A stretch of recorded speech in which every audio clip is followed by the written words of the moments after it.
His Excellency David Hurley, Governor General of Australia, and First Lady Linda Hurley, Their Excellencies, Special Envoys, and Heads of Delegations, His Excellency, Most Reverend Charles John Brown, and the esteemed members of the Diplomatic Corps, Vice President Sara Duterte, President Fidel Ramos, President Joseph Ejercito Estrada, President Gloria Macapagal Arroyo, Senate President Vicente Soto III, and the honorable members of the Philippine Senate, House Speaker Lord Alan J. Velasco, and the honorable members of the House of Representatives, Chief Justice Alexander Gesmundo, and the honorable justices of the Supreme Court, of course, First Lady Lisa Araneta, and my children, Alexander, Sandro, Simon, and Vincent. I cannot proceed without a special greeting, of course, to the former First Lady Imelda Romualdez Marcos.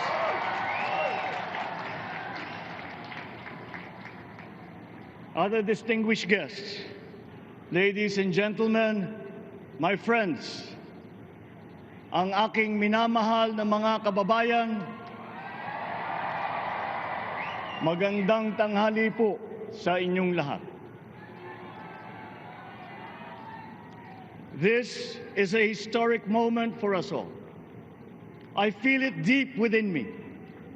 You, the people, have spoken, and it is resounding. When my call for unity started to resonate with you, it did so because it echoed your yearnings, mirrored your sentiments, and expressed your hopes for family, for country, and for a better future. That is why it reverberated and amplified as it did, to deliver the biggest electoral mandate in the history of Philippine democracy.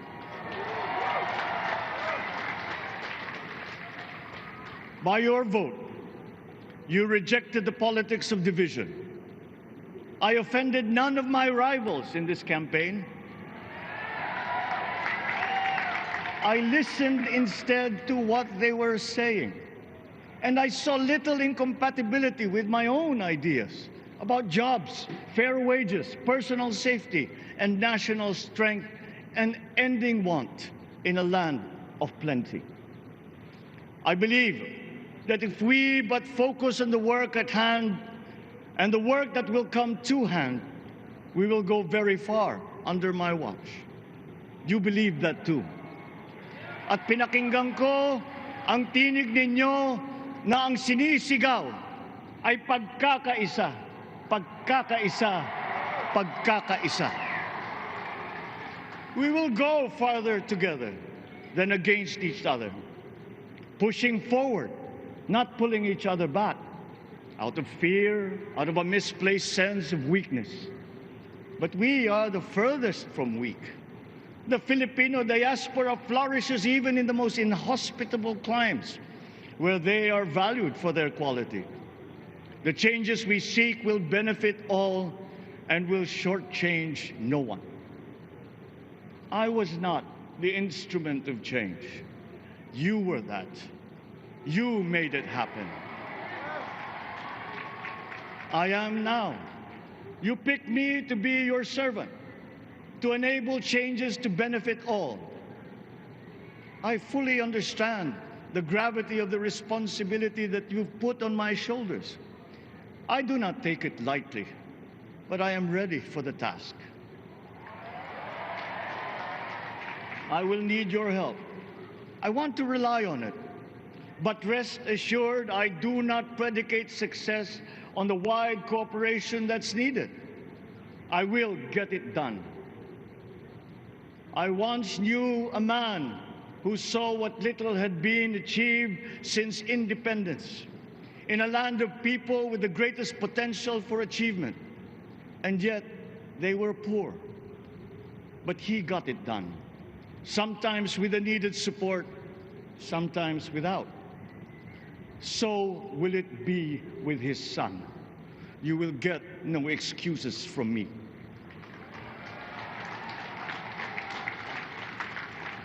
I am here not to talk about the past.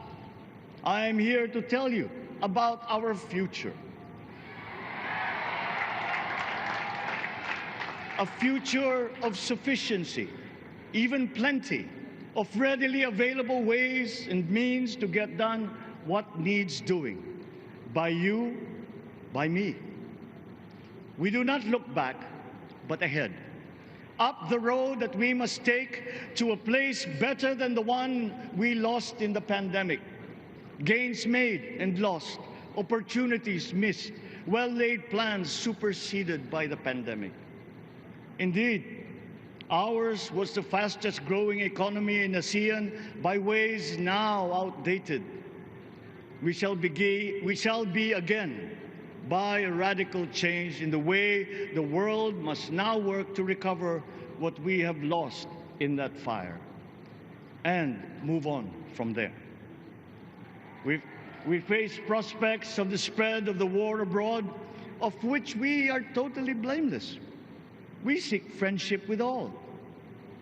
But countries like ours will bear the brunt of it. And if the great powers draw the wrong lessons from the ongoing tragedy in Ukraine, the same dark prospect of conflict will spread to our part of the world.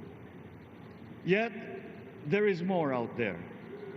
Like going forward by new ways of doing that the pandemic forces to adopt.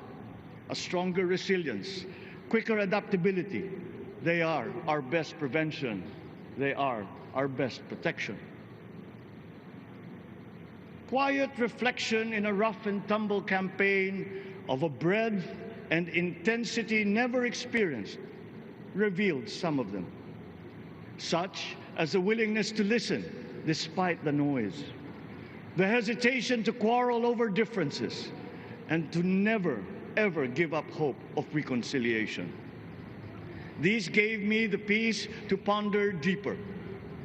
There are hints of a road not taken that could get us out of here quicker, to something better, something less fragile. There is also what you, the people, did to cope, but this time empowered by new techniques and more resources. You got by, getting some of what you needed with a massive government help, and for this I thank my predecessor for the courage of his hard decisions. But there is a way to put more means and choices in your hands. I trust the Filipino. Imagine how much more you'd achieve if government backstops instead of dictating your decisions. Always there to pick you up when you fall, giving what you need to get past a problem. Imagine if it invested in your self-empowerment to bring it closer to taking on whatever challenges come. Imagine a country that, in almost every sense, is you. Now imagine what you and government can achieve together. We did it in the pandemic. We will do it again. But again, I will not predicate my promise to you on your cooperation. You have your own lives to live, your work to do, and there too I will help. Government will get as much done alone without requiring more from you. That is what government and public officials are for. No excuses, just deliver. It was like that once upon a time.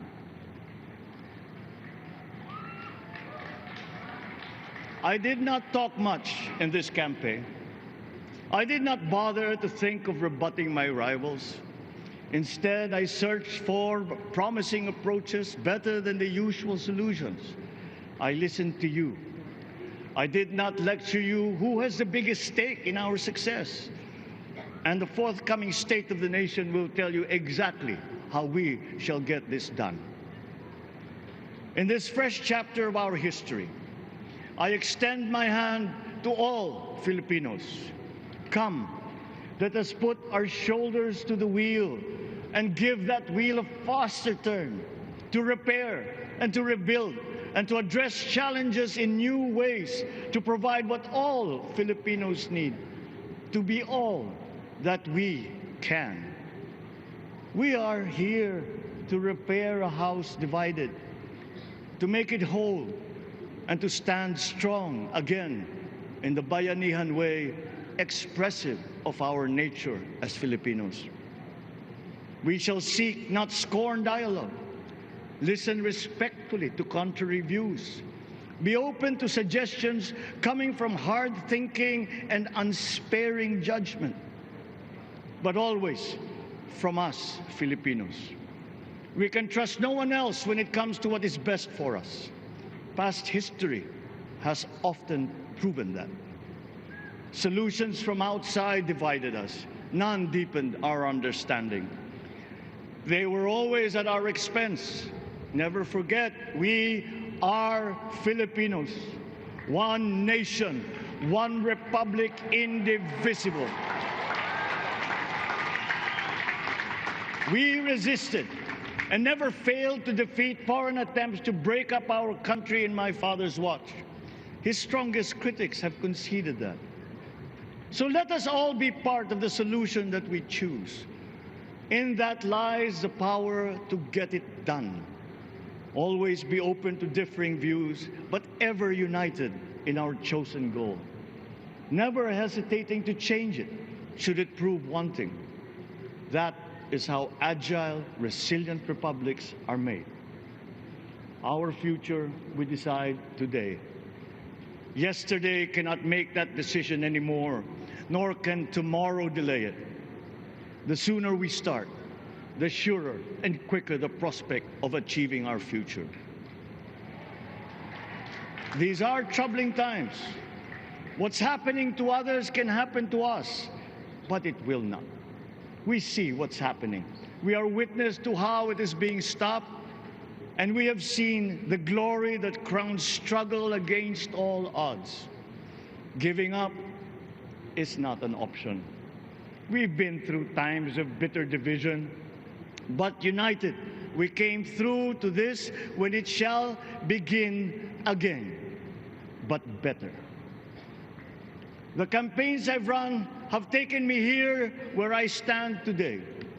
I listened to you, and this is what I have heard. We all want peace in our land. You and your children want a good chance at a better life in a safer, more prosperous country. All that is within reach of a hard-working, warm, and giving race. Your dreams are mine. Pangarap nyo ay pangarap ko. How can we make them come true? How can we do it together? But I will take it as far as anyone with the same faith and commitment can, as if it depended entirely on himself. Sa pangarap na maging mapayapa ang ating bansa, ang pangarap nyo ay pangarap ko. Sa pangarap na maging maunlad ang ating bansa, ang pangarap nyo ay pangarap ko. At sa pangarap na maging mas masinang ang kinabukasan natin at ng ating mga anak, ang pangarap nyo ay pangarap ko. We are presently drawing up a comprehensive, all-inclusive plan for economic transformation. We will build back better by doing things in the light of the experiences that we have had, both good and bad. It doesn't matter. No looking back in anger or nostalgia. In the road ahead, the immediate months will be rough, but I will walk that road with you. The pandemic ravaged bigger economies than ours. The virus is not the only thing to blame. What had been well built was torn down. we will build it back better. The role of agriculture cries for the urgent attention that its neglect and misdirection now demands. Food self-sufficiency has been the key promise of every administration. None but one delivered.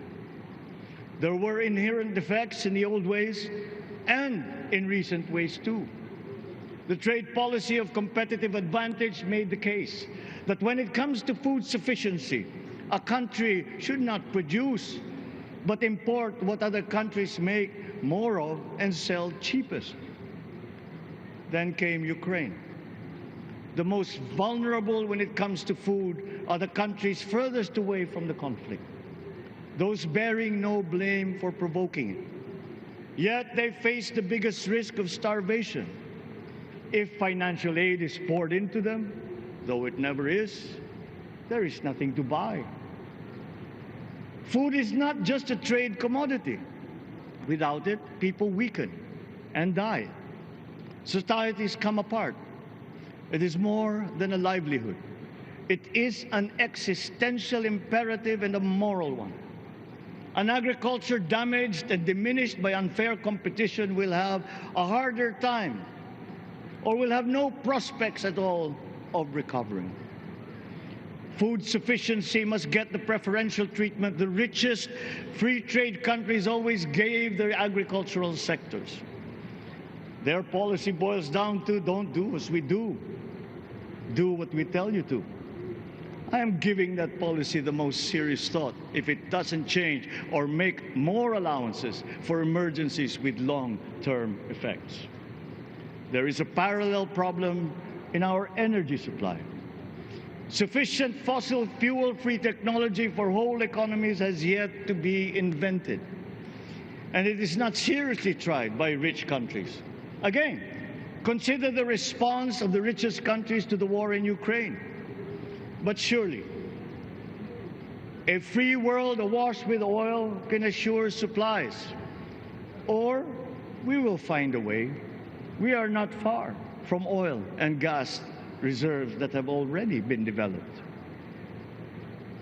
What we teach in our schools, the materials used must be rethought. I am not talking about history. I am talking about the basics, the sciences, sharpening theoretical aptitude and imparting vocational skills, such as in the German example, alongside the national language with equal emphasis and facility in a global language, which we had and lost. Let us give OFWs all the advantages we can for them to survive and to thrive. Our teachers from elementary up are heroes fighting ignorance with poor paper weapons. We are condemning the future of our race to menial occupations abroad. Then they are exploited by traffickers. Once we had an education system that prepared coming generations for more and better jobs. There is hope for a comeback. Vice President and soon-to-be Secretary of Education, Sara Duterte Carpio, will fit that mission to a T. We won't be caught unprepared, under-equipped, and understaffed to fight the next pandemic. To start with, we never got over the pandemic of poor, if any, free public health. The last major upgrade of a public health system, exemplified by the resources poured into PGH, predates the current shambles by 3 generations. Our nurses are the best in the world. They acquitted themselves with the highest distinction abroad, having suffered even the highest casualties. With the same exemplary dedication, at home, they just got by. They are out there because we cannot pay them for the same risk and workload that we have back here. There will be changes starting tomorrow. I am confident because I have an OPLE in my cabinet. There were shortcomings in the COVID response. We will fix them. Out in the open. No more secrets in public health. Remember, I speak from experience. I was among the first to get COVID. It was not a walk in the park. My father built more and better roads, produced more rice than all administrations before his. President Rodrigo Roa Duterte built more and better than all the administrations succeeding my father's. Much has been built, and so well, that the economic dogma of dispersing industry to develop the least likely places has been upturned. Development was brought to them. Investors are now setting up industries along the promising routes built. And yet, the potential of this country is not exhausted. Following these giant steps, we will continue to build. I will complete on schedule the projects that have been started. I'm not interested in taking credit. I want to build on success that's already happening. We will be presenting the public with a comprehensive infrastructure plan. 6 years could be just about enough time. No part of our country will be neglected. Progress will be made wherever there are Filipinos, so no investment is wasted.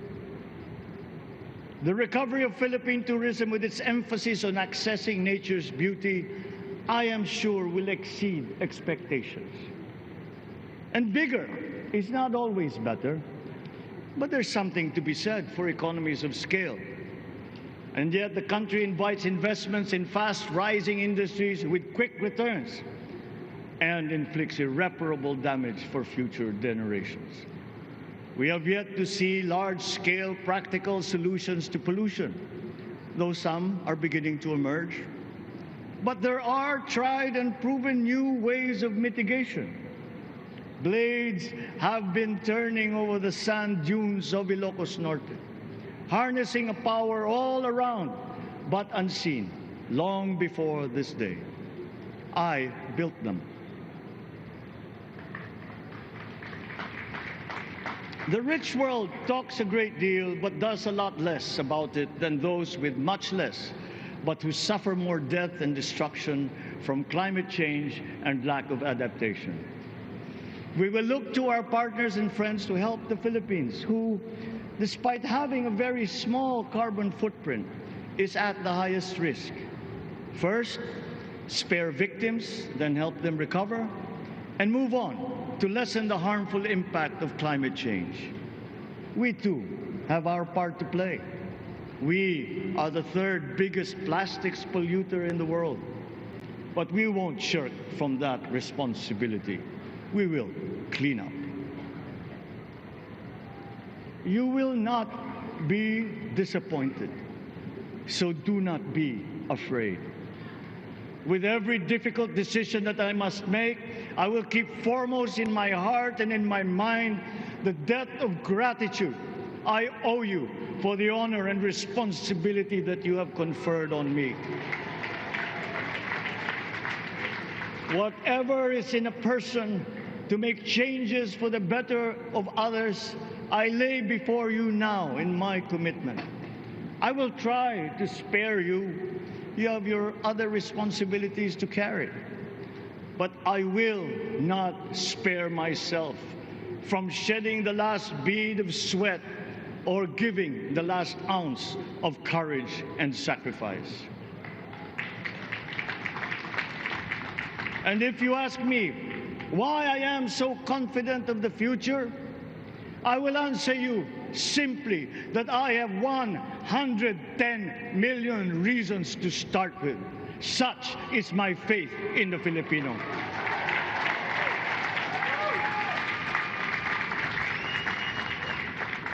Believe, have hope. The sun also rises like it did today and as it will tomorrow. And as surely as that, we will achieve the country all Filipinos deserve. God bless the Philippines. God bless our work. Maraming salamat po sa inyong lahat. Mabuhay ang Pilipinas. Magandang tanghali po.